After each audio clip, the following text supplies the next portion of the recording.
Welcome, everyone, and thank you so much for another episode of Ready, Set, Rise, where RISE stands for Real Individuals Sharing Excellence. Now, one of the really good things I love about being in the seat is I have an opportunity to sit across some amazing people. And of course, RISE stands for, again, Real Individuals Sharing Excellence. And when I think about somebody who has excellence, our next guest absolutely has it. If I think about another word that describes our next guest, I would say it's authentic. And it's truly being authentic to yourself. So today, I'm really excited to have Shane Wenzel, who is the president of Shane Homes Group and Companies. Group of companies. The Shane Homes. The Shane Group of Companies. And Shane is a social media influencer. He's considered more of a lot of people would know you even as a social CEO. And we had an opportunity to get to know each other over coffee. I've been following you on social media, and I love everything that you're doing. But one thing I want to do is actually we'll talk a little bit about your journey, because I think it's truly inspirational, the adversities, the things that you've come through, and as well as the inspirational, maybe even some tips that you can share. And then right at the end, we have the RISE round. Of course, RISE stands for Real Individuals Sharing Excellence, but it's also trying to get a rise out of you, right? It's the world that we live in is so... you can be serious, and if we can have fun in the next little bit, that'd be fantastic. So Shane, absolutely, yeah, thank you so much for coming. Thanks for having me, Michael. No problem. With every episode, we start off by saying, do you have a motto or a quote that you live by, and why? You know what? There's a few of them, but in this particular case, what stands out is one that I made a while ago, and it actually does affect me in my life. But what it says is, if you're not prepared to change, it's time to step aside. And that's applicable in everyday life. It's applicable in business. It's applicable in a lot of ways. Right. And I think especially what we're going through right now, pivoting into so many different directions and being the leader of your company, if you're not willing to change, of course, you could be irrelevant very quickly. And I've seen it happen many times before. Right. So tell me a little bit about, I think you're well documented in terms of your success and the companies that you run. The entire brand of your business is there, and it's not just homes, it's expanding to so many different things. But in order for you to get to where you are, walk us through the journey of how you got to where you are. Well, yeah, it's actually, we're going to go back to 1979. My father, Cal, talked himself out of a job working for a company called E12 Shelter. Right. And that was a mobile home company, and it was owned by, one of Canada's billionaires, Jimmy Pattison. And Jimmy was known for, his highlighter pen. So when he would show up to these financial meetings quarterly, he would go through with his entire management team and discuss what was good, what was bad about the business. And in this particular case, my father spoke up and said, "There's nothing good about it. The market is slowly dying, and it's probably a good idea to just shut this down." Well, Jim already knew that. You don't become one of Canada's top billionaires without understanding all that. So he talked himself out of a job, but his severance was that much more for his honesty. Right. And to date, him and Jim Pattison are still friends. Wonderful. Yeah. So he took that severance and his sales manager from E12 Shelter, Barry Balsley, and they started a company called Shane Homes. Mm-hmm. And that's where it came from. He spoke to me as a young child and just said, "Look, I want to name the company after you. What do you think?" "Well, what are you going to say when you're 7 years old?" Right. Absolutely. "Okay, right. Yes, yeah. Dad." And it took off from there. Now, the truth of the matter is, few little quick facts, jokingly, and my mother will hate me for this, but my father's still sleeping with our first customer. My mother took pity on the boys. 6 months into it, they didn't sell a house. 6 months later, they had sold nothing. So she, paid them to build her a revenue property. So they built a duplex for them. Mm-hmm. And in the first year, they built 6 houses. Jeez, wow. So as we got along in time, I think it was about year 9, then it really started to explode, and here we are. We're doing over 100 houses, and I came in the early 90s, mm-hmm. full time, and became the marketing assistant under my father, which was an experience and a half. You ever been in a family business? No. Yeah, no.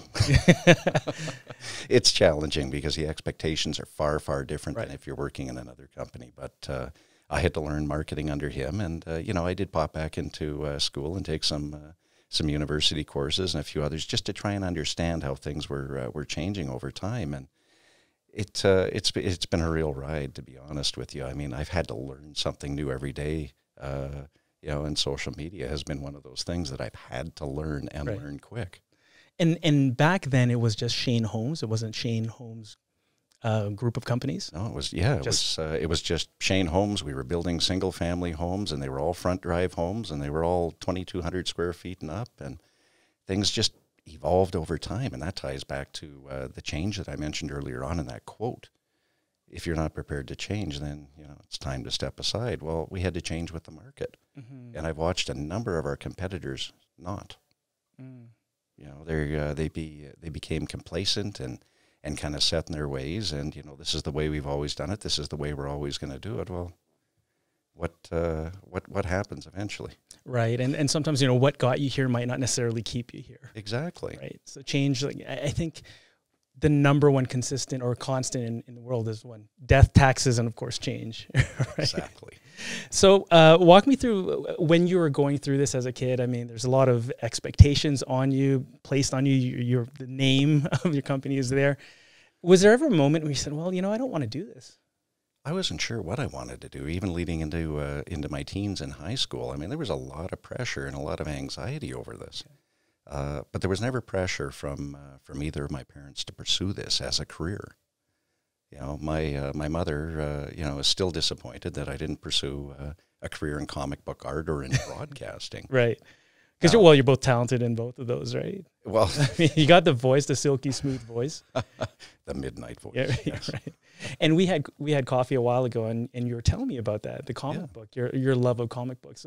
Did that skill set ever translate into success in what you currently do as a president of Shane Homes Group of Companies? I think it did, really. Okay. Just having that creative, artistic background, certainly helps when you're putting together newspaper ads at the time. So it just gives you a different kind of flair for how to approach things. Right. Do you still practice that? I still have the art board at home, and I still do the occasional thing on there. But finding time is hard now. Except not during a pandemic when everything's shut down. Then you have lots of time. Do you ever try to create your own comic book? Oh, I have my own comic book characters from way back. Oh, geez. Yeah. You should post that. My whole universe. Is that right? So you said your parents are both entrepreneurs. Yes. What did your mother do? My mother was in oil and gas for a number of years. She owned her own consulting company, and when oil went bust, she had to kind of pivot in her own way, and she got more into market research. Okay. So she's done all the market research for the company, for at least the last 35 years. Right. She was doing market research for us when people didn't understand what market research was. Right. So it's worked out well for her, but now, I mean, that part of it is slowing down, and I think that she's become more of a full-time activist. Interesting. And she's one hell of a writer, too. So is she doing the copy for some of your advertisements or marketing material, or is that just you? No, I don't do any of that anymore. That's the whole marketing team. They've since shoved me out of the way since I become president. But no, she still looks over ad copy, and and she, her and I bounce ideas off each other for the Business in Calgary column every month. Oh, okay. Yeah. You're contributing a contributor for that, right? Yeah. That's been a fun little idea. And that came recently, within the last year? Yes. Oh, good. Yeah, I think my first column was in February or March. Where do you find time? Well, or is it just an outlet for you? I think it's an outlet more than anything. It's therapeutic. Finding the time is easy enough. It's just getting the right ideas, and that's where my mother comes in. Is she can put a few other things in perspective, whereas I might go on a rant. Now, your parents are wise and they're entrepreneurial. Do they still guide you as you are the president? They say, hey, son, I think you should do this, or maybe consider this? Oh, definitely. Oh, good. Yeah. My father was in my office again today, and, we were just bouncing some ideas off each other, and he agreed with me in one respect, and in another one, no. Because oftentimes I see where a son maybe takes over a family business and they want to leave their own mark. There's that, I want to do it on my own. I don't want people to think this was a nepotism or a sense of entitlement. Did you ever go through that where you said, look, I need to put my own stamp on this because Dad created this. Yes. But I don't want my friends to ever say, well, you had a handout. You know what? Let's back up on that then. It wasn't predetermined that I was going to become the president of the company just because my name was on the door. Right. I had to take a number of years, and I had to earn that opportunity. And my father made that quite clear up front. And in the case of my son, who works there full time during the summer, if he wants to pursue it, great. But it doesn't mean that he's going to become the president of the company one day. He has to earn that. Love it. Yeah, and I think that this younger generation sometimes has a sense of entitlement. They think, and especially in, let's say, the Asian culture, very entrepreneurial, and, they groom the child to take over their business, but sometimes they're not ready for it. And oftentimes that, business just fizzles away. In your case, it was the opposite. It just went, right? Yeah, although I think I should have been president at 30 years old, but it took a lot longer than that. So tell me, what are things that you had to do, what your father forced you to do to learn the ropes? Like, what are to learn the ropes? Non-glamorous things. Is it forcing? At 14 years old, he told me, you're not going to sit on your ass all summer and do nothing. We need help out in the field, and you need to get out there and understand what, a work ethic is. So at 14 years old, John Heershop would show up at the house at about 7 a.m. Right. And pick me up to take me to the job site. He was usually there by 7:30, so that's why he grabbed me by 7 a.m. And I'd get a list of things to do, and it was primarily laying patio blocks from the driveway down to the lower walkout. So it's not anything glamorous. You're physically lifting and physically lifting. Yeah. No, they just drop the blocks in the front yard, so you snap the tie on it, and you just carry them one block at a time. Is that why you're still fit? No, that's why I have scars on my knuckles. Your success in the business, of course, is well documented. We see the signs, and I was excited to meet you. When you're managing such a big team, does it get harder as you become more and more successful, or do you start to delegate and have confidence in what you're doing that you know what you're doing now? You have to delegate. I can't know it all. There's no possible way. I can learn bits and pieces of every end of the business, but I can't know it to perfection like other people. So, it's an old term that you empower your people, but it's a very true term. Whatever you want to call it. Why else would you have them there? Why else do you pay them well if you're not going to allow them to go out and make decisions on your behalf and make right decisions and wrong decisions? Just hopefully they make fewer wrong decisions than anything. Right. But we have a very high knowledge group in the company, and it's fun every day just to come in and when they come back with their feedback, I mean, there's no fear. They know I'm not going to get mad at them if they're disagreeing with my opinion on it. I actually appreciate it because I might not be making the right decision. So it's truly open door policy there. It has to be. It has to be. I think that's the only way that your business is successful. Like I said, I can't make all the right decisions. I don't have all the knowledge. I have to rely on them to be the best that they are and give me the right advice. Were you ever placed in a situation where, like, how did you learn that you have to make a decision, or you empower your team to make a decision? Like, was there a moment in your life where Dad says, okay, you make the decision, and empowered you to do it? I think that's just something you learn over time. Now, I give a lot of credit to Tech Canada because I was involved with a group for about 7 years, and I had some incredible people in that group that we're still friends even today, even though I'm not there and they may not be there. But I still use them as a sounding board at times. So they're kind of like your board of direct or the advisory board of directors, informal or board of advisors, mastermind group, yes, something like that. Because if you look at my father's management style and my management style, he jokingly calls it a passive dictatorship. We're actually on the same page. I just call my management style more collaborative. Right. Yeah. And, as you've built this company, what are some of the lessons you've learned, let's say over this last pandemic, because it's really caused people to pivot and change. So when this pandemic first hit, what went through your mind? Because I think as a builder, show homes and showing the asset is how you sell things. I mean, these are high ticket items. You can't just go online and click and buy it. I mean, maybe you could. I don't know. Soon. Is that right? Yeah. Yes. And you feel that's where we're moving right now? Is that how that's how it's pivoted? That's exactly where we're moving. But to back up on that, with it was scary. I'm not going to lie. When this whole COVID thing started, Matt and I were actually away on vacation, and kind of poo-pooing it. We're relating this to SARS, which really didn't have much of an effect in Canada. And by the time we got home, the next day I'm going into the office, and Matt's going back to work. And that evening we're having a pretty serious conversation about it. And, a day later, I'm sitting down with the entire management team in the company, and we're coming up with COVID protocol. Wow. And by the time that was done at noon, I looked at everybody and said, I guess based on what we wrote here, I have to go home. They're like, yeah. And I said, well, I'll see you all on Zoom, and I'll be back in another 11 days. Wow. But those were the rules, and that's what we were going to follow. So we had to move through that pretty quick, but it became apparent early on that our staff were quite nervous as well. And I felt I needed to do something to kind of calm those nerves. And I just made a simple statement to everybody, and I did it over video, is that, look, if we make absolutely nothing this year, I'll guarantee that everybody will have a job. Wow.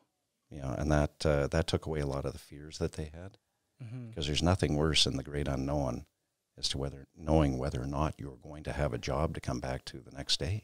And I think that really, I guess, galvanizes or just strengthens the overall culture that you have their back, right?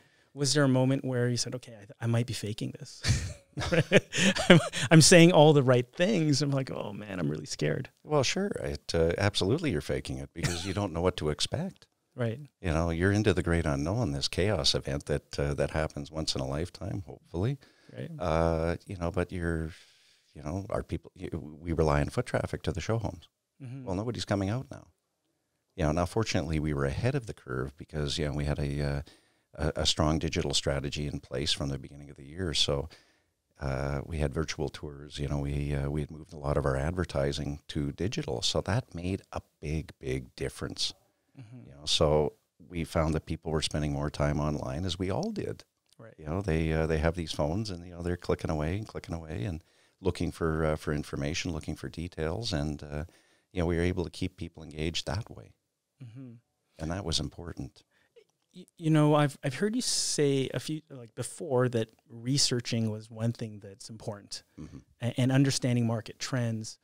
It's interesting what a month has done, or a couple of months has done. We've gone through a global pandemic, low oil prices, multiple corrections, and I found that Alberta wasn't we didn't see that run up in real estate like we saw across the country. Yes. If you're going to forecast the trend in your business, like where do you see Shane Homes group of companies in the next year to 5 years? Well, I can see us moving more online. And if there's one thing good, that's come out of the pandemic, is that people are used to shopping online. Right. So very shortly, we're going to introduce build and price your home. We had something similar in place about 5 years ago. It wasn't the right time. People just weren't ready for it. But everybody spent all their time shopping on Amazon or shopping online, because they were fearful of going out. So now we have an option available to them, and I can see this becoming more popular. It'll be slow to take off. I think people will be more comfortable in the sense that if they go and they shop online for a condominium, it's a little easier, because you're not able to move walls. The walls are set, the layout's set. It's just picking a few of the items inside the unit, and that will eventually evolve into single-family homes. That trend of buying online has been moving. I think this pandemic has accelerated it. Absolutely, It absolutely accelerated. It was going to happen anyways. I think Tesla was a bit ahead of the curve. You're buying a Tesla online, no dealerships, and of course, a home is much more expensive than a Tesla. Yeah. But to be able to do that and create a culture where it is, you have that confidence. And I think the fact that you do have a very strong brand goes a long way, because if you're just a new developer, there's no way I would just trust clicking a couple of buttons. I don't know. Well, it's not. Yeah. Well, exactly to that point. It's not just a matter of just pushing buttons. You have to believe in the brand. You have to believe in the company behind all of it. If you don't, then what are you buying? Right. We do this we do this quite a bit, even on Amazon. If you're shopping there, I mean, yeah, the shirt looks great, yeah, and it shows up, and wow, it's way too big, or right. Is this really silk? It feels a lot like a burlap sack. Right. Yeah, absolutely. So it's Shane Holmes Group of companies. Yes. Walk me through the other groups. Other silos, different business models. The other groups attached to it is Shane Multifamily. Okay. Because again, if you're not prepared to change, well, changing meant adding in multifamily to the mix. So you're going to have low-rise buildings. You're going to have townhome projects. I mean, there's lots of things that you can do with a multifamily division. Just to balance everything out and stay current with the times. The other division is the land development division. Interesting. Just trying to take control of our own destiny. And I mean, if you look at it, a lot of the building groups in Calgary aren't just home builders and separate developers. They're all one and the same now. What are your thoughts on the concept of urban sprawl? Because they said, well, what are you doing? And then there has been a move to have people live more downtown. As a builder, is that an issue as well? The whole idea of urban sprawl. What are your thoughts on that? I always have an issue with the term urban sprawl because to me, in Calgary, you do not have urban sprawl. Right. We build one subdivision after another, after another, after another. Right. And a little known fact is that Calgary is one of the most dense, has one of the most dense subdivision plans in all of Canada. So when I see people speak of urban sprawl. Yeah. That's California, that's Texas, that's Arizona, where they could jump a mile in between a subdivision and just start building out of the sand. They're building one house per third of an acre. Here we build 9 houses per acre. How is this sprawl? Do you ever imagine yourself moving into, let's say, something like resorts or something different? What, do I look that old now? No, I think because you're so forward thinking, right? It's hard to tell where it's going to be in the next 10 years. I mean, who could have predicted that this would happen during COVID and after COVID? That a lot of the things would shift, and I mean, it still has yet to be proven in my mind, at least, that a lot of what we're seeing is a fad more so than a trend. But ask me the same question again in a year, and we'll know a little bit more. But I think the biggest thing to come out of all of that is that we've learned a lot more about our customers and what they want. And I say that sincerely because now they've really had to live in their homes. People would usually come home, have dinner, and they'd have probably something to do with the kids, and then they come back home and they go to sleep. Right. Well, now they were working out of home. They were literally working and living in their home almost 24/7. So that's when people start to think, and they really start to look at their lifestyle and how it could possibly change. We've seen a lot of this.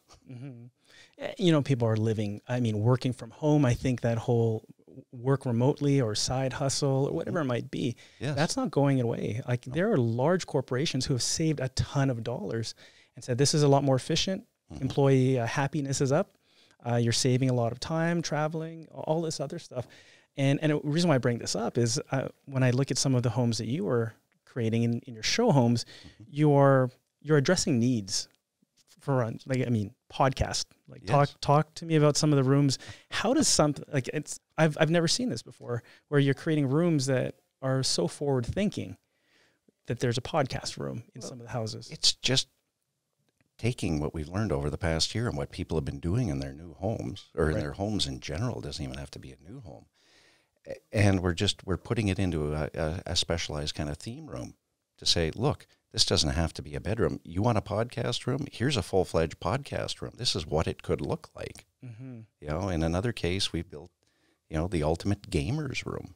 Right. You know, because people game. And, you know, this isn't age restricted. You know, I know lots of it, you know, adults my age who are gaming, and, you know, and they're quite good at it. Are you a gamer? Me, I'm not a gamer. My son is a gamer. Oh, is it right? You know, and a number of people in the office are, you know, people I never would have thought of. Right. Well, you know, I grew up playing Nintendo, like Mike Tyson's Punch-Out. That's the kind of stuff I grew up with. None of this new stuff. I think the gaming world is a little bit too real for me. You know, it's a little bit too real. My life is already exciting. I'm fine. I tried playing Halo with my son years ago. Halo's a great game. Yeah, well, I was having fun with it, but I couldn't do anything right. Yeah, you're getting shot in the head all the time. Yeah, well, that's okay. I could, you know, just push the button and I'm back alive. So that's right. You know, staying on theme with the whole podcasting, let's just pivot a little bit, because podcasting has allowed a lot of people to get their voice out there and not only just establish a brand, but again, reach an audience that they might not have ever reached before. So this show, believe it or not, is actually seen. A lot of it is in Asia. Really? Oh yeah, it's a ton in Asia, in U.S., Canada, U.S. and Asia. A lot of the people who watch. Interesting. Yeah. So I mean, if you plan on having Shane Holmes' group of companies in Singapore, Philippines, or Japan, or wherever, and you're building your brand there. Another market to learn. Okay. Absolutely. So walk me through you being the social CEO, because that is something that a lot of CEOs don't do. They don't open up. And that's the thing that impresses me the most about you, is that you are very open to who you are. And that's why I said authenticity. You are not this cookie cutter CEO. No, that's You're quite the contrary. That's boring. Right. I still have a few of my counterparts who shake their head at me, and they openly sit there and say, "This is for marketing to do. What the hell are you doing? Why are you wasting your time doing it?" Like you said, I mean, this is branding. This is personal branding, but this is me branding the company as well, because to me, what I say, what I do is reminiscent of the values of the company as well. Right. You know, I got those from my parents. We've added to them over the years. This is how you stand out from the crowd. This is how you let people know who you are. You know, other than just that advertisement on a bus stop or on a sign, or you know, that pop-up that comes up on your phone. That's important. Right. And you know, I've been following you for about a year, and surprisingly, you don't post a lot of business stuff. No. You post a lot of the human aspect. And I think if we look at a trend where artificial intelligence, robots, technology is going to be such a big part of our life, yes, the human interaction will come at a premium. And there's that likability aspect of it. So, I mean, is it culturally across the company that everyone should have their own brand, or this is just your initiative? This is my initiative, but there's a number of people who do have it. Even our salespeople, you know, some of the younger, newer salespeople recognize the benefits of it. Mm-hmm. I had to learn this from the ground up. I picked up social media with a Twitter account about 11 years ago. Oh, you're still ahead of the curve, though. I'm still ahead of the curve. Yeah. Okay. You know, then I opened up a Facebook account, a LinkedIn account, and you know, Instagram never crossed my mind. Right. Until my son was coming over and visiting, because he'd spend 2 weeks with me, 2 weeks with his mother. Mm-hmm. And what had happened was, you know, this was a challenge. He challenged me to get on Instagram, and he would show up every week and say, "How many followers you got?" I'm like, 8. And he says, "I got 80. Next week he'd show up. "How many you got?" I'm like, 17. Mm-hmm. He's like, "I have 170. Mm. You know, so I think by the 4th time he came back, I figured I'll fix this little bugger. Yeah. And I went out and I bought 250 followers. So what he asked me the next time, he said, "How many do you have?" I said, 338. He said, "What? Yeah. What?" But, you know, I'd always played around with it. And I could see early on that there was a real benefit to all of this, you know, and, you know, of course, back then, I mean, there's really no guidance on this. There's no one teaching courses. You know, you can't hop online and go to, you know, the social media academy anywhere. Right. So you kind of made it up. And being authentic just seemed to be the best way to approach all of this. Mm-hmm. So I just carried it on, and you know, I included one person in the company who did nothing but social media. My father wasn't too happy about it. He bugged me about this for 5 years. Why are we employing this person to do this? Right. It's a waste of time. It's a waste of. Okay, Dad, come on, just relax, just listen or watch, and you'll see some results. And it just kind of took off from there. But during a pandemic, here we have all this extra time. And the marketing team kind of challenged me. They just said, you know, we would really like it if you could do more to help support the brand. I said, sure, but I'm going to do it my own way. Love it. You know, so it wasn't about, I'm going to, you know, pop out advertisements. I mean, would you do that if you're going to a networking event? Are you just going to walk around and start flipping cards at people? Mm-hmm. Or, you know, walking around with an advertisement pasted to your chest? Right. No. You're going to go up there, you're going to introduce yourself, you're going to have a little small talk at first, but then you're going to get people to open up. Mm-hmm. You're going to get them to open up and talk about who they are as a person, you know, what their kids do for sports, and you can probably relate to a lot of that. Right. And that, to me, is what social media really is. It's getting out there and having those conversations with people and finding the commonalities that tie you together. The thing, Shane, that I do see about your social media when I talk about authenticity, it's very easy to fake it.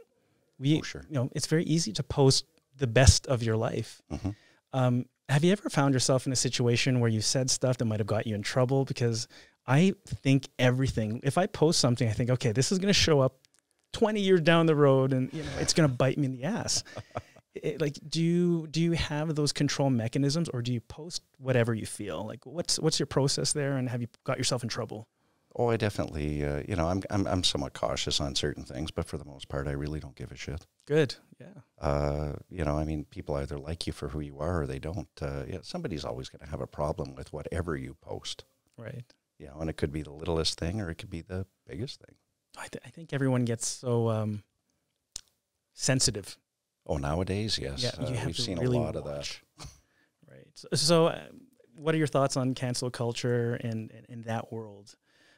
and now we have to filter what we need to say. I mean, I think it's ridiculous. Honestly, you know, how do we become so soft? Right. You know, how do we, you know, to get people to stop being authentic, to get people to stop, you know, just voicing their opinion is really the end goal of cancel culture, and it's ridiculous in my mind.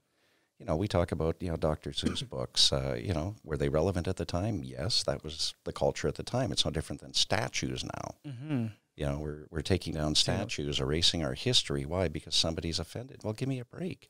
You're supposed to learn something from that. And you're not very likely to repeat it. Mm-hmm. You know, so this whole idea of we have to cancel it is absolute bullshit. Yeah, and I think if we look back on history, we take the good and the bad. Mm-hmm. There are lessons in everything. And maybe we take down a statue. It doesn't diminish. I mean, okay, that person might not have done the greatest things, mm-hmm.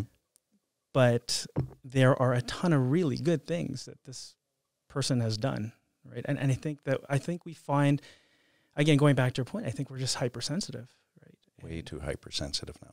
Right. You know, we got to shift the needle back in the other direction to the point where we can actually have a conversation about these things again. How would you do that? How would you approach that, having an intellectual conversation? Well, I'm going to start by not being offended. Right. You know, I'll just return it and say, you know, okay, talk away. Talk away. I'm here to listen. And at the end, I might sit there and say, okay, well, I don't agree. Right. And we can agree to disagree. Yep. And that's okay. Because that's what it was. That's how we built this world. We built it on compromise. Mm-hmm. And when you take away that compromise to down to the point where, you know, it's my way or no way, we don't move further ahead. We just sit there and we fall backwards. Right. I think ultimately, as long as there's a respect established and an open mind, because that's how people are going to learn. I think it was Voltaire. Voltaire said, I may not agree with what you have to say, but I will fight to my death for your right to say it. Something along those lines. It's a great quote, yes. Yeah, and it's that freedom of speech. I do believe, though, if you say something, you have to atone to that. I mean, if you say something and you upset somebody, or you say some derogatory comment, or if it's racist, yes, you could say it. Just know that there are repercussions to it. Oh, sure. I am all about free speech. Right? 'Cause everyone has their opinion. Well, everybody's entitled to it, and it's quite easy, when you have an account on Twitter, Right. to, excuse me, get a lot of hypersensitive opinions. Right. Again, it's just coming back to listening. You have a right to say what you're going to say. I'm going to disagree. We're probably not going to be friends after it, but that's up to you. Right. And I know a lot of people with opposing opinions. My husband, Matt, we don't agree on things. I'm probably more right of center. He's probably more left of center, and we agree to disagree on certain things all the time. Who wins an argument at home? Well, it depends on the night. Straight. Going back to having disagreements, I certainly absolutely believe that as long as it comes from a sense of respect, but oftentimes the misinterpretation or disagreement comes from a lack of education. So ultimately, I think if you're going to say something, have facts backing it up. Yes. And don't just spew out opinion. It's okay to have opinion, but if you're going to try to have an intelligent debate, yes, I think just back it up with fact. Right? Well, that's the most important thing. The only question nowadays is what is fact and what is fiction. That's true. That's another hour-long conversation. But I love being corrected, and the reason being is because thank God, Shane, you corrected me, because I could have lived the rest of my life with these incorrect views. And I have zero ego when it comes to that. I want people to not necessarily correct me, but just show me if I'm wrong. I want to know that I'm wrong, because I don't want to live a life of ignorance. Speaking of ignorance, one topic of ignorance, I think is, and this is near and dear to your heart, is your relationship. And so maybe we could touch on that, because prior to this show, I was talking about how I'm a hopeless romantic, and I had an opportunity to have a conversation with you and talk about that. You openly came out 8 years ago? 6 years. 6 years ago. So being in your position, a leadership position, all eyes are on you, what goes through your mind? Like, how did that happen? A lot of turmoil. Right. A lot of turmoil. Thankfully, my now husband, Matt, was there for me to kind of help guide me through it. Because, again, I mean, we're in a very conservative province. Right. I'm in a very old-fashioned industry, or so I thought. And having him there at a time when I needed him, and it was willing.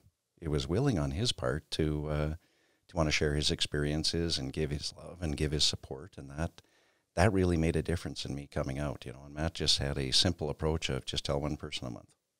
Wow. And eventually, you'll tell another and another and another, and he was right. And he even mentioned to me at one point, he said, at some point in time, he said, you won't give a shit about all this. This is just normal life for you, and you'll talk about it openly. Did you find him, or he found you? He found me. Is that right? Yeah. You're being chased. You're the catch here.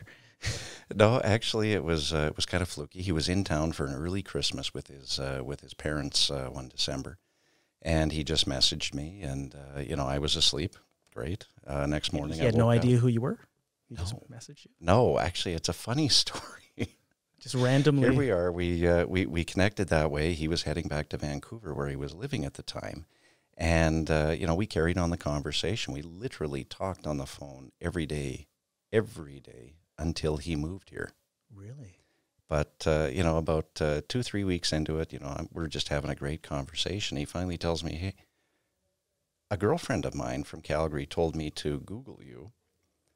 He said, and I was kind of surprised, because he said, when you said you were in construction, he says, I thought you had a truck and you had, boards and bricks in the back of your truck. And Right. You're physically building the houses. Yeah.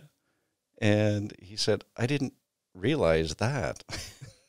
And I had to say to him, I said, does that make a difference? He says, well, no. I don't even know what Shane Holmes is. That's awesome. So he came along, and, eventually, it was decision time. Here we are, we're having this long-distance relationship. And he said, well, obviously, you're not moving this way. And he says, to be honest, I'm done with Vancouver. He said, it's it's been a wonderful place to live, but he said, I'm finished with it. Right. So he said, I'm prepared to move home to Calgary. And he did. And he moved right in. And he was the one that supported you and inspired you to authentically be yourself. Yes. Right. And you know, so the sad thing, sometimes people don't have the courage to do that. Did you always know, Shane, like that? You know, there was always something deep inside me, and I noticed it even when I was younger. I just didn't understand what it was. And I think as I got more towards my teens, I really didn't want it. I didn't want it at all. I just wanted this normal life that everybody else had. I didn't want the complications that went along with this. Right. And I did get married, and we had one amazing son. Thank God, because he's 6'2", about 195 pounds, and still eats probably a pizza a night, and right. I don't know where he packs it all away. Right. But there were issues in the relationship, and they were related to mental health, and unfortunately, my ex-wife, she does have mental health issues. And it's very tough for her to admit it. And after 8 years of trying to help her, trying to get help, I finally just said, I've had enough. I also had to make sure that my son was comfortable, that he could take care of himself if he had to. Because we had to split off time. I mean, that's what the courts expect, is that it's split evenly between two parents. So I think a lot of people thought, you left her because you realized you were gay. No, that wasn't the reason why. It was mental health. So it took about another year and a half with my son to kind of to get him comfortable with the whole thing, splitting time between two parents' houses and this new situation. And then finally I'm sitting there one night on the couch, and I'm just having a few drinks and, chatting away online. And I get approached by a fellow who said, too bad you're not gay. I'd love to take you out on a date. Okay. I'm not offended. I'm like, well, thank you very much. I mean, what a compliment. That's a compliment. Yeah. Yeah, absolutely. You got great taste. So, I mean, not like I wasn't having thoughts about this before, because, when you're sitting in your own house for 2 weeks alone and, the dog's not much for conversation, you get stuck in your head. Right. And finally, I came to the conclusion 2 days later. I texted him back and just said, okay, let's go out on that date. And how did you feel? It felt so natural. Wow. Felt absolutely natural. A lovely guy. And obviously, he's been out for quite some time. So, I mean, I look like a bit of a basket case to him. Right. It's like, I don't need this right now, but you're a lovely person, and I wish you nothing but the best. And that was fine. That was fine. So that really kind of sparked it off, is, okay, where am I at? Where am I at? And, should I keep denying this?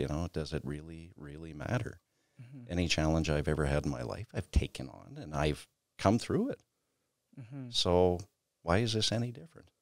It's tough, because I was reading a statistic that 3.5% of the population of Canada is gay. Something around like 900,000 to 1 million people in Canada are gay. Yes. And in the United States, it's 4.5%, which is, and they said something along the lines of 39% of those people, that population in the United States, is suffering from some type of mental illness. Yes. So that's roughly, if you do the math, it's 5.8 million, which is the population of Kentucky. Right? So that's a lot of people. Sure. And I would assume that because of that pressure, most people don't, or many people don't come out of the closet. So what message would you give someone who's trying to find their voice, trying to find out who they are? Because you went through it in I don't know if it's a very public thing, but you're a prominent figure. Mm-hmm. Many people don't, because they're of whatever fear or whatever it might be. Like, what advice would you give somebody? Just be who you are. You can't be scared your whole life. Mm-hmm. That just leads to regrets. Right. And I would say that even now for myself, I'm still kind of discovering who I am. No way. Because you it's almost like you construct this image of who you should be, as opposed to who you actually are. And that's what came out of all of this, is that what do I like? What don't I like? And there's been a few things that have really kind of changed in my mind, you know, and it's interesting, but, you know, again, I would just say, you know, just be yourself. You know, you're going to be scared. It's just something that you have to do in life is do those things that scare you. You do it all the time. So this is really no different. You know, entrepreneurs live in a world of permanent uncertainty, and there's always fear. Yeah. Was that the scariest thing that you've ever had to do in your life? No, jumping out of an airplane in South Africa. Is that right? That was the scariest thing I ever did. No kidding. Really?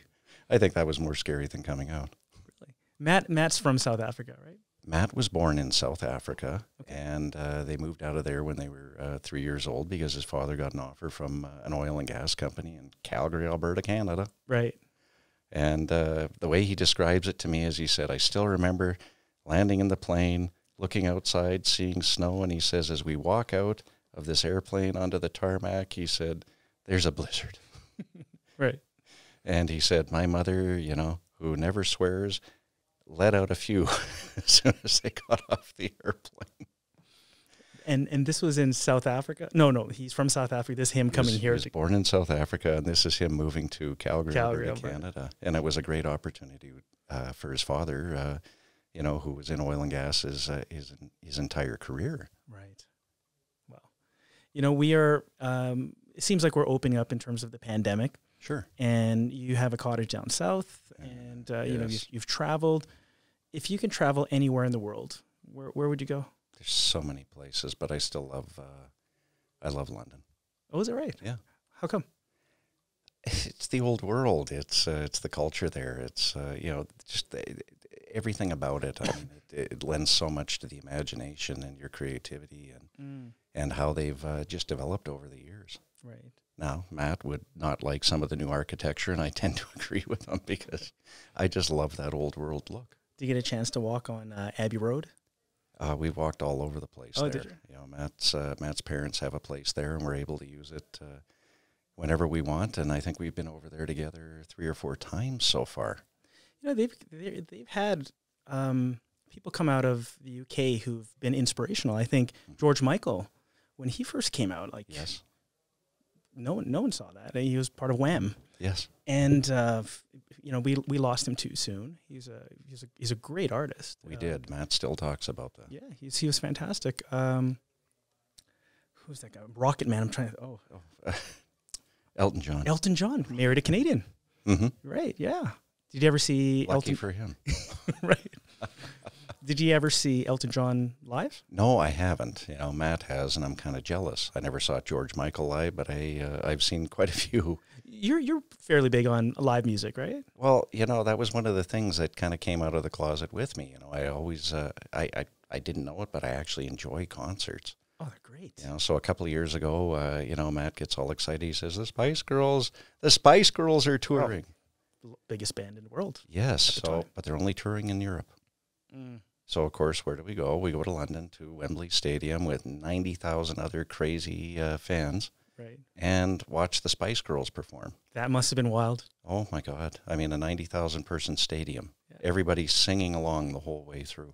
Didn't Freddie Mercury sing in Wembley? In the old Wembley Stadium, yeah. Yeah. Right? Yeah. Freddie Mercury was hands down one of the best frontmen ever.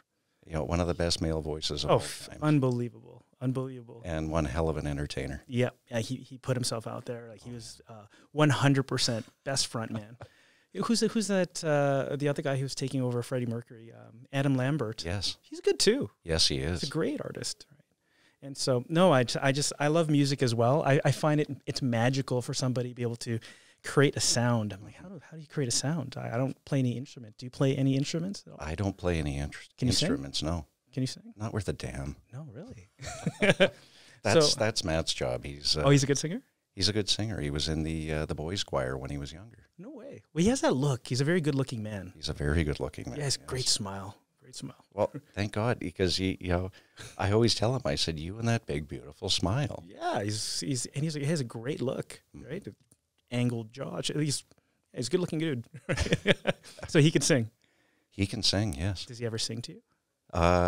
No, he doesn't sing to me, but I'll tell you what, we have a karaoke mic and we've got it hooked up to the stereo system, and There's been a few house parties where he gets on there and he starts belting them out. Oh, that's dangerous. You're talking about karaoke with a Filipino guy, right? That's like, we're just naturally drawn to that. Like, well, okay, cool.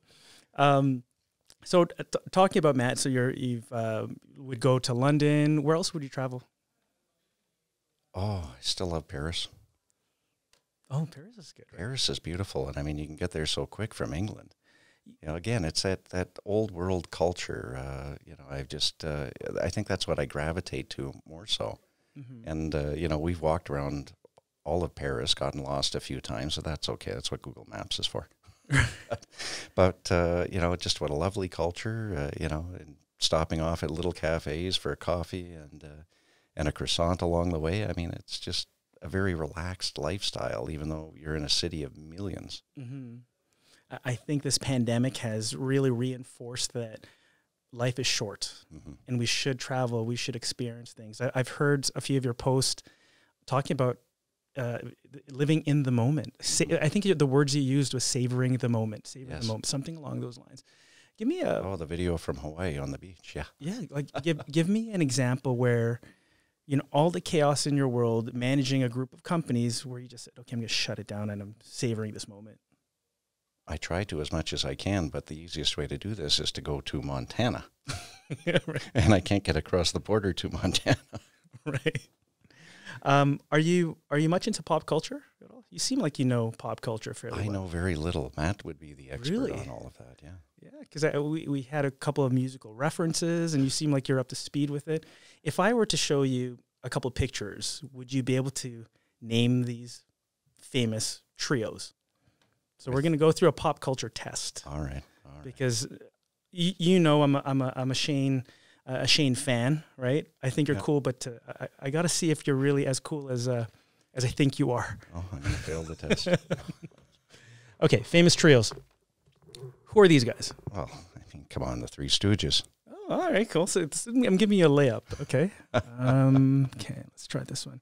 How about this? Oh, yes, Three's Company. That was great. Do you remember? I still miss John Ritter. I wish he hadn't died. Yeah. You know, it was interesting because Mr. Stanley or Mr. Furley, they thought he was gay.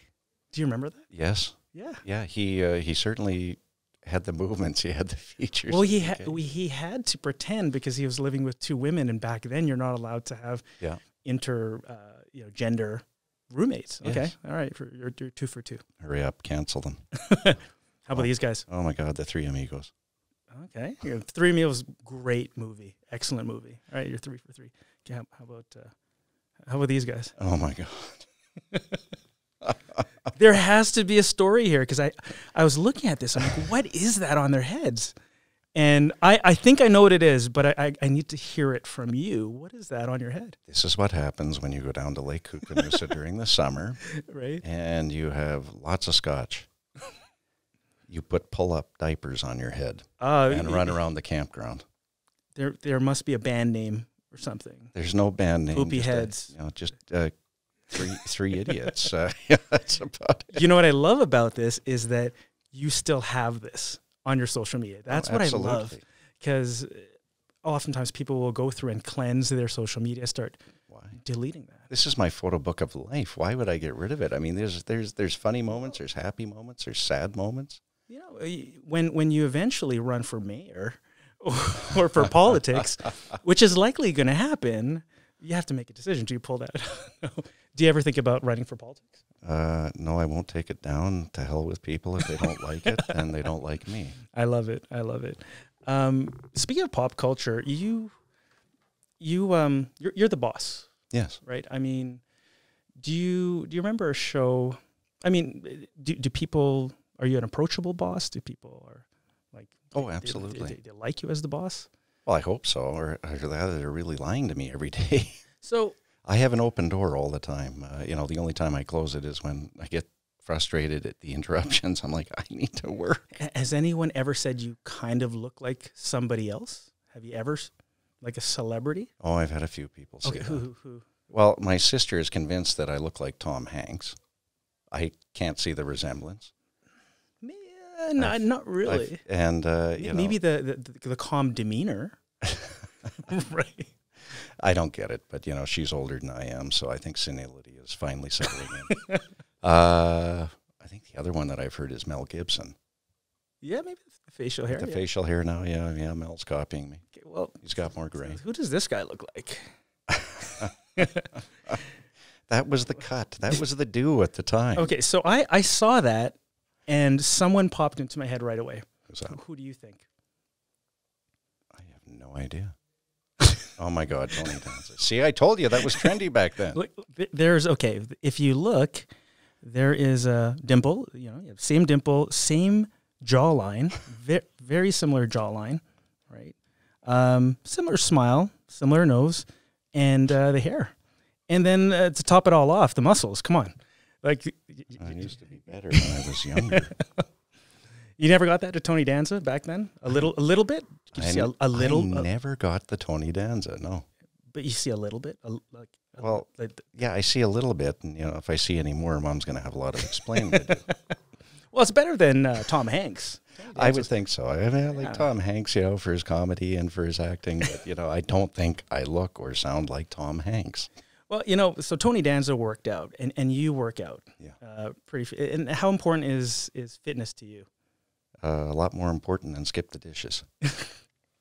So, explain this. Is this how you usually dress at home? Like, because I went dressed up at Halloween as a gladiator the one year. Have you ever done the Spartan 300 workout? Well, no. Like, those guys were jacked. Those guys were jacked. Yeah, so I think there was a Spartan. This is probably one of the few shots where you're not smiling, but I think you're in full character. I was in character that night.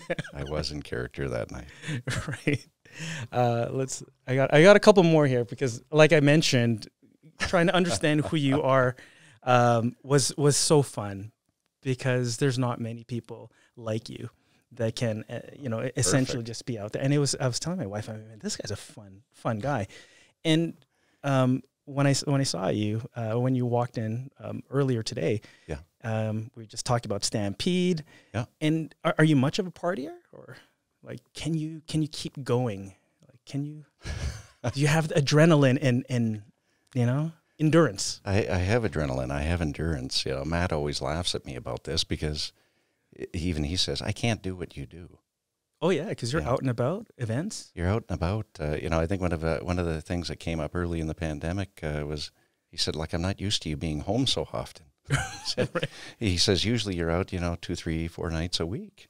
No way. You know, and you're entertaining and you're doing your thing. You know, the thing that makes you happy. And he says, now you're home all the time. And he says, I don't know what to do with you. I don't know how to entertain you. You're kind of annoying me.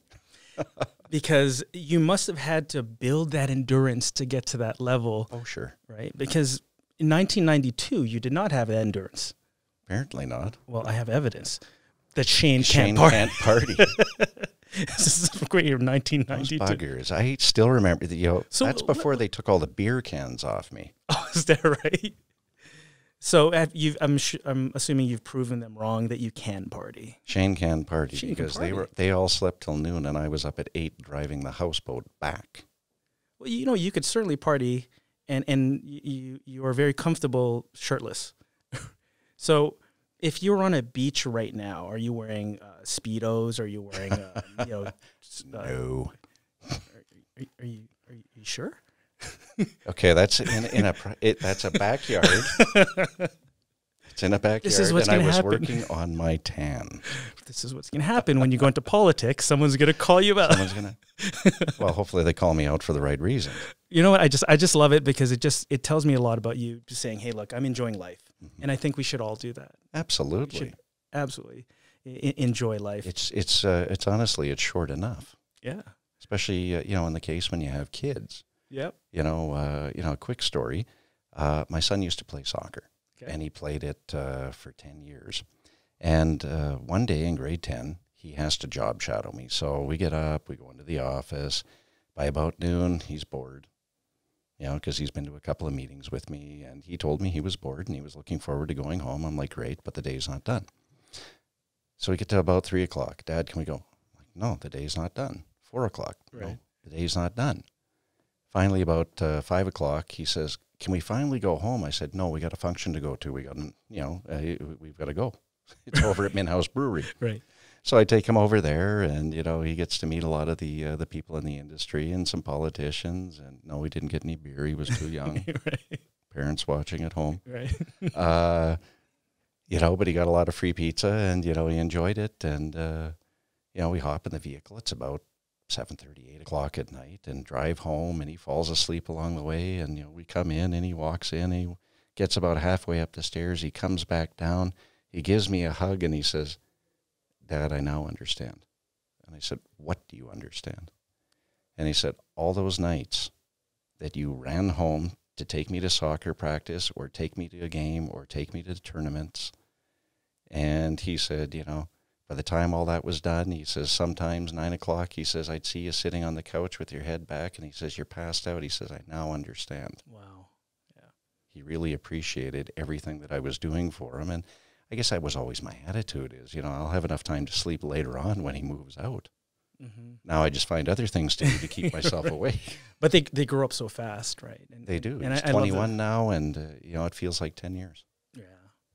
It's as I was going through some of your social media feeds, you're like, yep, it's me and the boy or the kids out there. And you could see the genuine love there.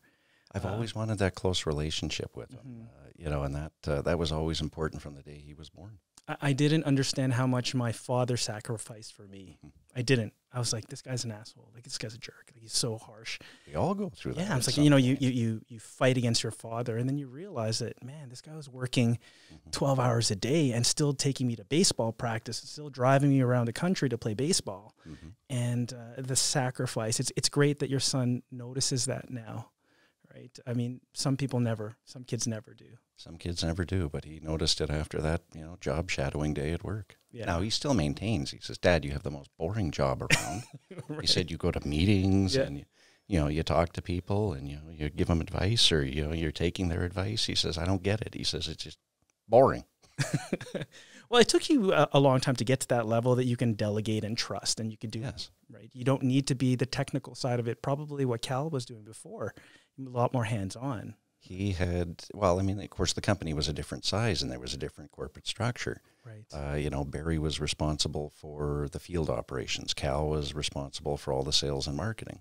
Mm-hmm. But he had his fingers in purchasing and estimating, and Barry had his fingers in service and warranty. And, and as the company grew, you needed a larger management structure. Right.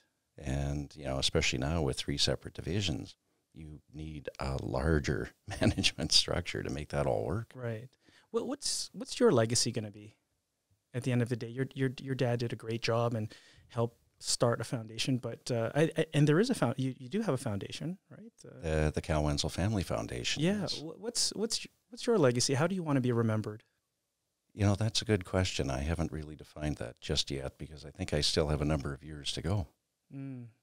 Unless I, fall into the I can't change trap and, I'm going to have to move out of the way. I'm going to have to take my own advice. Is there something in that green box that you have in there? And some people don't know what the green box is, so I'll let you explain it.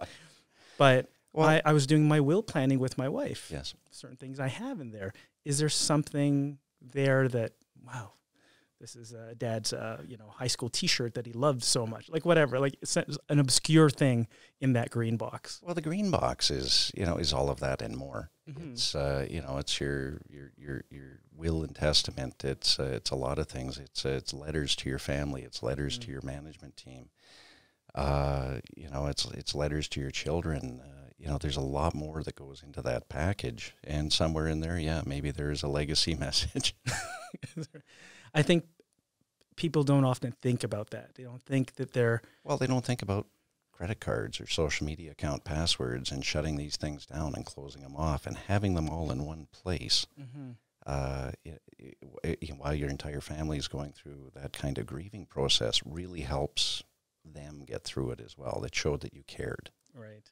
I was watching an interview with Keanu Reeves, who I love Keanu Reeves. Yeah, I just love his demeanor, his humility. And Stephen Colbert asked him, he said, Keanu Reeves, what happens when you die? And his response was brilliant. He says, he pauses, and he says, when you die, those who loved us will miss us, something along those lines. Mm-hmm. how would you describe love? Why do you have to ask such difficult questions? Like, what is unconditional love to you?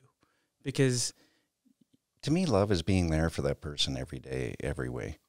You know, no different than with Sebastian is, you know, being there for the soccer practices. It's not about, you know, giving him, you know, monetary things. It's about giving him that attention and being excited for him. You know, I try and do that with everybody I possibly can in my family. You know, Matt, you know, every day. You know, it's, you know, he's had some back issues, so you want to be there for him at every possible moment. If it's a doctor's appointment, if it's you know, a new treatment, that's love to me. Is being there when they most need you. Mm-hmm. Not when it's convenient. Not when it's convenient. There's always time for that. You know, the company will survive even if I'm not there for a few hours or a day. Mm-hmm. Because I saw a picture that really warmed me.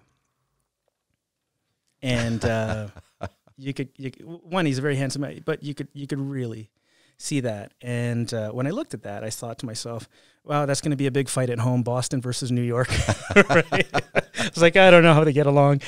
But, you know, Shane, I'm so happy when I see photos like this, that it's genuine and it doesn't seem like it's canned and for social media. You seem like an ultimate cool guy. But when you describe love, this is what popped up. It's being there for each other. And it's, you probably didn't know that I had this picture here, but you start to describe Matt, you know. It's a trip down my memory lane, you know, and that's what that's what I like Instagram for. It's my photo album of life. Yeah, it's wonderful. So that's the last picture I have of you. I love it because, you know, you're not that character that we see on LinkedIn or the professional. It's just you know, being cool and kind, and him being handsome and just leaning there. It's a wonderful photo. That's just us. I love it. That's just what we do. So we are now, I know I'm occupying, this is the fastest hour known to mankind. And I know I could speak with you for another hour. I know you're a busy guy, but we're entering what's called the Rise Round. Uh-oh. And the Rise Round is just quick questions. And it's fun because I think as successful as you are a fun guy. And I think you were described as goofy. I was reading a couple of posts and Matt was like, yeah, this goofy guy. Matt's nickname for me. Is that right? Goof. Is that right? So we're going to enter the Rise Round, and it's very fast. I'm just going to ask you a couple of quick questions. Shoot. And then you tell me whatever pops up into your head. You ready? All right. Ready, set, go. Rise Round. Okay. So question number one. Shane, Matt always refers to you as the big goof. Give us an example of some of the goofiest things you've done. When he first met me, he actually thought there was something wrong with me. Okay. And, you know, another nickname he gave to me was, "You sound like Eeyore." What? Eeyore. You were completely off of Eeyore's, like, depressed. Yeah, but when I was talking to him a few times, I was talking slow. Okay. And very mild. And he relates that to Eeyore. So, so that's part of the reason he calls me Goof. Oh, is that? It wasn't because of Goofy? It wasn't because of Goofy. It was because of things like that. You know, he thinks I use these old words, you know, because I used the word chuckle with him one time, and he says, "What, are you born in the 60s? Like, who uses the term chuckle anymore?" It's a great word. So did you know that Goofy is one of course, one of the most popular Disney characters? Yes. Can you name, not Goofy, but can you name at least 2 gay Disney characters? Oh, God. What is it, Elsa from Frozen? I did not know that. Yes, I did not know. Because her powers, the fact that she was hiding her powers, was her accepting who she was. I didn't know that. Yeah. Who would be another one? Wow. There's a couple. And I'm drawing a blank. Scar from The Lion King was gay. Was he? Yeah. If you Google, Scar from The Lion King was gay. Ursula from The Little Mermaid. Ursula. Yeah. Of course, yeah. Timon and Pumbaa from The Lion King. Because in the new rendition of it, apparently they get married. Really? Yeah, which is really cool. Isn't that interesting? Yeah. And of course, Cogsworth and Lumiere from Beauty and the Beast. Right? So, you know, I have Been to give out of the loop for a while. I have to give Disney props for, you know, doing that. Yeah, subtly dropping that in. Hey? Yeah, it's awesome. So you apparently I heard that Christmas was a big thing for your father, right? And I couldn't help but see a very specific lamp in some of your posts. So tell me, what does that lamp mean to you? Well, it means more to Matt because it was his Christmas gift from his father, and it's that lady's leg lamp, Yeah, with the mesh stocking from A Christmas Story. yeah. And we watch that movie every Christmas. Oh, We watch it every year because we just get a kick out of it, and that lamp is the funniest part. So his dad got it for him about 3 years ago. So this thing comes up out of the basement and sits proudly in our family room in the back window every Christmas. and then it goes back down. And then it goes back down for safekeeping. So are you ever going to bring up, you know, the BB gun? Ralphie's BB gun? And shoot my eye out? No. Shoot your eye out. Do you know the brand of that BB gun? Do you Red remember? Ryder. Red Ryder. Yeah. Red Ryder BB gun. Okay, good. Okay, so Matt's a big fan. I also noticed that you missed out on a Madonna concert recently. So missed out. I'm a big fan of Madonna because that's a lady who's reinvented herself multiple times. You guys have seen Kylie Minogue, right? Oh, yeah, that was 2 days after Spice Girls. Oh, is that right? She's brilliant. I love That was Spice an Girls. amazing summer and a great 2 weeks in London. So the world opens up. What's the first concert you want to go see when the world opens up? Who's touring? Let's say that we don't know who's touring. Damn it. Okay, fine. I would go and see Kylie again. Really? Yeah, I really enjoy. Or sorry, I would go and see Kylie again, but you know what? Miley Cyrus might be interesting. Really? Interesting. Yeah. I never got a chance to see Michael Jackson. Neither did I. I saw Prince. Yeah? Yeah, Prince was amazing. I saw Prince in Las Vegas years ago. Rod Stewart, believe it or not, was amazing. Really? Rod Stewart. Can still belt it out. He was amazing. I think he must have been like 70 or 80. He was kicking soccer balls. His energy, like maybe he's on, I don't know, Viagra. I don't know. Like he was there. It was amazing. Based on the wives and the children, yes, he is on Viagra. You've always preached about gratitude. That's something you're very, you practice all the time. What are you currently grateful for? I'm just grateful to make it through all this pandemic, and and really getting back to living life with people. You know, you never realize how much of an issue it is when you're locked away. And we talked about it earlier about, you're talking to people through a computer screen. It's just not the same. You don't have the same feeling. You don't have the same affinity for people talking to them through a screen. Being face to face is probably one of the most important things to anybody's mental health around. Absolutely. Yeah. So next one, you're a self-proclaimed techno geek, or is it techno geek? I think that's what I read. Something about techno geek. Yes. What's a piece of technology that you wish came back or caught on that's irrelevant now?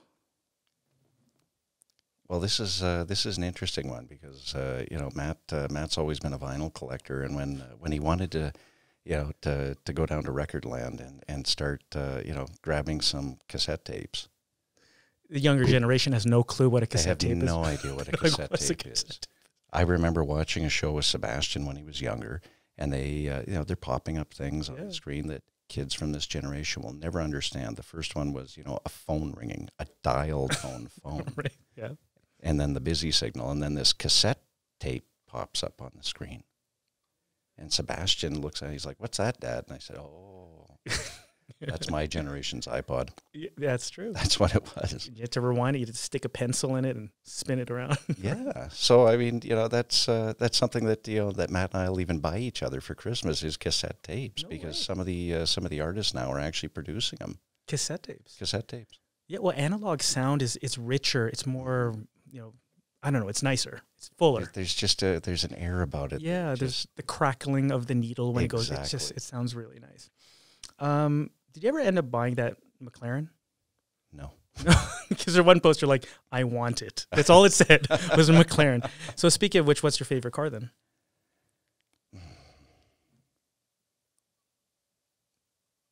I'm still partial to the Audi A8. Oh, really? Yeah. That's Iron Man, Tony Stark. Yes, it's a beautiful car. Yeah, it's not pretentious. I don't find it's pretentious. It's not pretentious. It's just it's got this wild look about it, and it's Right. you know. So if you were able to, speaking of cars, if you were able to go back in a DeLorean and travel back in time to visit anyone in the past, who would you visit? My grandmother. Oh, no way. Tell me about her. Well, she died when I was young, you know, and it was kind of inevitable. Her and my grandfather were joined to the hip. He passed away about 3 years earlier, you know, so you could tell that, you know, I have a broken heart. the time was coming, and I still remember visiting her in the hospital. You know, she was dying of brain cancer, of a tumor in there, and I told her I would come back one more time to visit, and she was gone eventually, and I never got the opportunity to come back for a visit because all she wanted to do was go out for breakfast with her grandson one more time. I share the exact same story, very similar. I was working in downtown Toronto, and my father keeps calling, and I'm like looking at it. I'm like, that's my dad, right? I'll call him after I'm done work, and I listen to the voicemail. He says, "Hey, Mike, your grandmother wants to see you. She's very sick." And I said, "You know what? Okay, I'll go see her when I'm done work." And I was trying to work and climb up the corporate ladder. I eventually pick up the phone, and she says, "Your grandmother passed away, and she was trying to hold on for you." And it just reminds me that life is short, and you know, life is too short to not say the things and experience the things that you really want to do. Exactly it. Well, she'd be very proud of you, regardless. Well, I keep telling people, you know, when my time comes, I said that's the first person I'm going to visit, and we're going for breakfast. I love it. I love it. You're getting me choked up. So you once said in one of your posts, it said, quote, "Once upon a time, we were blindsided by COVID. The good thing is that once upon a time never happens again." What's your favorite children's story that starts with once upon a time? There is no favorite story that starts with once upon a time. Is My favorite child story is the Pokey Puppy. Because if you look at some of these childhoods, they're pretty gruesome. Well, yeah. I mean, back then, We were going to cook this kid and Hansel and Gretel. Yes. Yeah, we don't know that stuff. You know, Snow White. What was going to happen there? Yeah, Trying to kill her, trying to poison her. that's crazy. We grew up, and that goes back to cancel culture. That's why we're stronger. That's why we're stronger. We understand this stuff. We live. Yeah, we were hardened by cartoon characters. Right? So you and Matt are having a dinner party with 5 celebrities. Who would you pick? Oh, I think he'd pick them all for me. Oh, really? No. Celebrities. I would probably pick Don Johnson. Oh, yeah, Miami Vice. Yeah, for Miami Vice, Yeah. but, you know, a little-known movie, you know, Harley Davidson and the Marble Man. It's a good movie. Yeah. Yeah, I have the poster up on my wall. I love it. I still watch it. Okay. So Don Johnson, you got 4 more. Don Johnson, probably Wesley Snipes. Really? That's obscure. Yeah, but he was one of my favorite action stars of of that era. So I always found him intriguing, and you know, he was such a versatile actor. He could play everything from Blade to a drug dealer in New Jack City. Right. I thought he was great. You didn't think Jean-Claude Van Damme was good? No. Well, he's tight. He did the same thing. Okay, so yeah, Wesley Snipes, Don Johnson. Okay. Wesley Snipes, Don Johnson. I still love Morgan Freeman. Oh yeah, he would narrate the entire event. He with would his narrate. voice. He would narrate the entire event, and I would listen the whole time. Do you know that his I think his right hand or left hand is paralyzed? Oh, is it? Yeah, car accident. Oh, So if you ever watch a movie, it's like he never grabs something. It's paralyzed. Well, isn't that interesting? That's a fact I didn't know. Yeah, he got into a car accident many, many years ago. So all of his acting, the hand is kind of still. Well, he does a hell of a good job. Unbelievable, Yeah. Unbelievable actor. So you got 2 more. 2 more. Sean Connery. Oh, sexiest man alive. Sexiest man alive, course. and always will be James Bond, even though he didn't want to be James Bond. It's true. I was a Roger Moore guy. I grew up watching Roger. I liked Roger Moore. I liked Roger Moore too, but there was something that Connery had. I mean, even when you look at the movies that he did later on in life, Sean Connery was cool and kicking ass until he was 75. Oh, absolutely. Who does that? Daniel Craig is not a bad James Bond, though. Oh no, I mean he's a great James Bond. Edgier, Physically darker. edgier, darker. Yeah. You know, but Sean Connery just had that extra something. Ooh, that would be tough. Who's narrating that dinner party? Sean Connery or Morgan Freeman? Now that would be a fight. Imagine those two debating. Oh, you got my one God. more. That's 5. That's 4. You got one more. Who would be the fifth? Clint Eastwood. Ooh, Clint Eastwood, yeah. Clint Eastwood. I always liked Clint in every movie he was in. You got some bad boys in there. Like, they're all pretty much bad boys. They're bad boys, They but are. I mean they. But not the traditional bad boy. Not the traditional bad boy, but they speak up. I love Yeah. it. Love it. They speak up. They have a backbone, and they're not afraid to be who they are. You know, speaking of speaking up, I love guys like Elon Musk. I don't know if you follow Elon Musk. I do, yeah. I'm a big fan of his. I watched him on Joe Rogan's podcast, the very first one, and then the second one, he talks about how he's given up on fighting against artificial intelligence. Mm-hmm. He says, you know what? We can't do anything about it. I've been trying to warn society forever. Yeah. When the robots do eventually take over, Mm-hmm. are you going to join them, like Jean-Luc Picard from Star Trek, join the Borg, or are you going to fight the robot uprising, like Neo from The Matrix? Oh, I would fight the uprising for sure. Really? Just to hold on to humanity? Oh yeah, let's. We're here for a reason. We're not here to be run by robotics and artificial intelligence. I mean, it's the perfect Terminator scenario. Yeah. Because Because Elon said he would take that Neuralink and be part robot.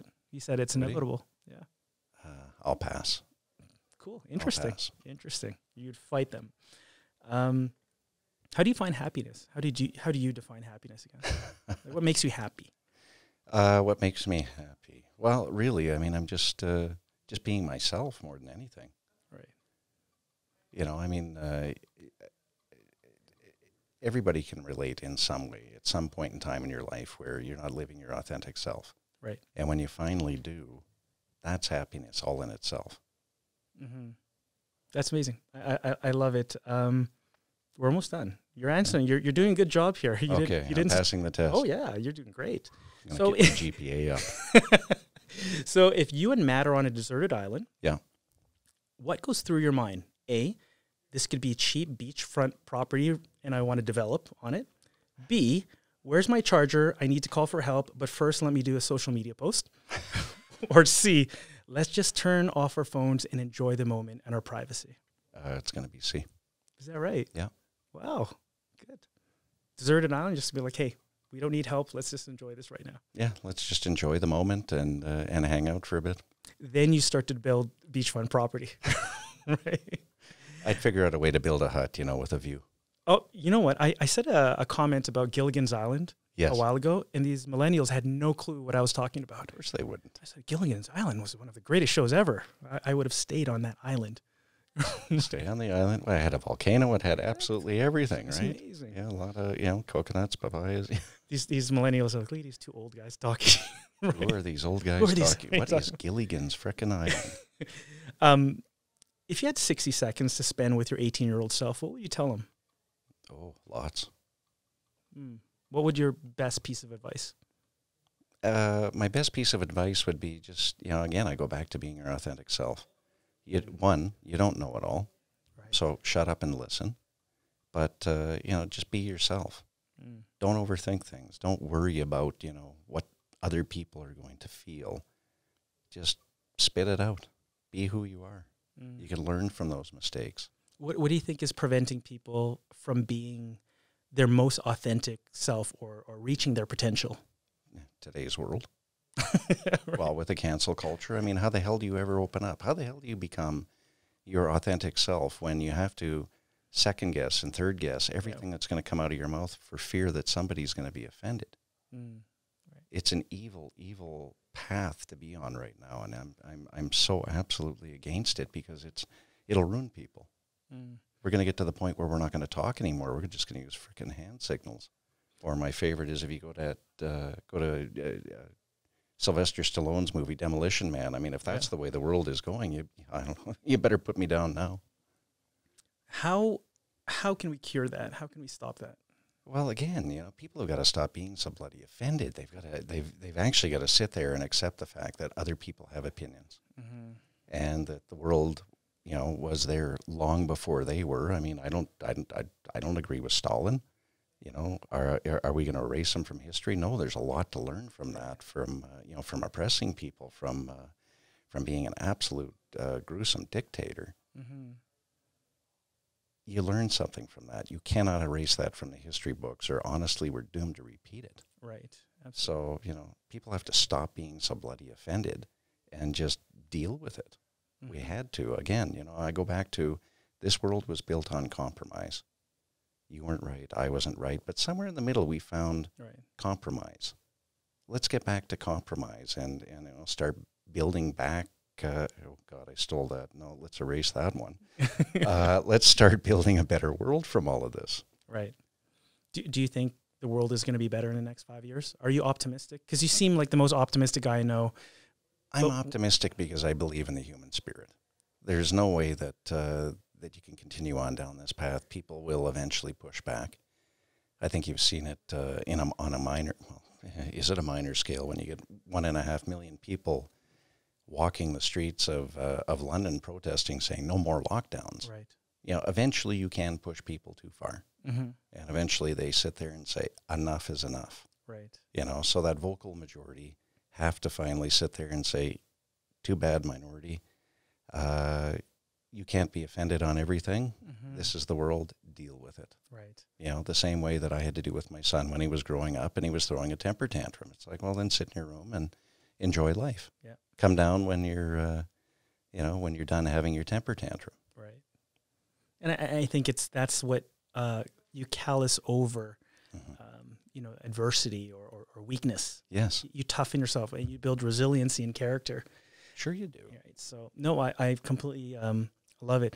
This has been the fastest, believe it or not, it's about an hour and a half. Is it an hour and a half? It's an hour and a half. The fastest hour and a half. It was supposed to only be an hour of your time. And we just had some great conversations. What are you currently working on right now? And how can we find you? Of course, you're on social media, but what are you currently working on? What's near and dear and important to you? You know what? It's just, growing the group of companies in the way that I envision it. Right.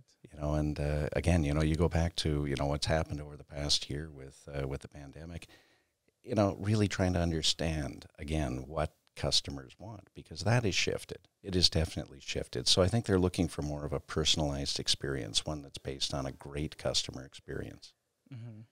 So I'm forever working on that because I want to see it come to fruition. I want people to actually have fun building a new home. I don't want it to be stressful. It shouldn't be stressful. Let's just have a good laugh along the way and enjoy doing it, because that's what it should be. Right. And that's the dream for many people. That's their lifelong dream. And so you're making that happen. So, we've hit the end of our show. Shane, I really appreciate your time. I congratulate you on all the success that you've accomplished. I truly believe that not all mentors and heroes wear capes, and you're certainly one of those mentors that a lot of people look up to, being the position that you're in as an entrepreneur, as a person who's come out, as just an overall you're probably one of the kindest people, nicest people I know. Well, thank you. And we need more people like you. We need more outspoken people who represents positive change. And I absolutely enjoy this hour and a half. Well, thank you. Thank you, Michael. There's more of us out there. They just have to get on social media. They have to start speaking up again. Absolutely. So thank you so much for the time. I really appreciate you. And what's your, for those people who don't know you around the world, what's your hashtag, your handle? Let's. I keep it simple. It's just at Shane Wenzel. Shane Wenzel. And if there's a hashtag, it's usually coming from the company as We Are Shane. I love it. Yeah. Well, thank you so much for your time, my friend. I really appreciate it. And I learned, after this hour and a half, I absolutely believe that I learned a lot from you, and I'm a better person because of it. So thank you so much. Great. All right. Thanks, Mike. Take care.